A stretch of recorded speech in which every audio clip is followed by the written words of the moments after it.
ওগো স্বামী দেবতা, আমি রাত্রিতে কোন স্বপ্ন দর্শন করেছি স্বামী। তুমি আজকে ওই বনচারী রাম লক্ষ্মণের যুদ্ধে যেও না, তুমি ওই বনচারী রাম লক্ষ্মণের যুদ্ধে যেও না। তুমি কি বলছো?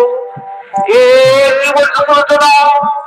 তুমি তো আমায় কোনোদিন রোদে যেতে মানা করনি, আজকে আমায় বারবার কেন মানা করছো? তুমি তুমি চলে যাও সুলোচনা, তুমি আমার কাছ থেকে তুমি চলে যাও, আমার পিতার প্রতিজ্ঞা পালন করতে দাও। অবস্থাবী দেবতা, তুমি আমায় ভুলে দিও না। আমার একটি কথা রাখো, তুমি ওই বনচারী রাম লক্ষ্মণের রোদে যেও না। আমি তোমার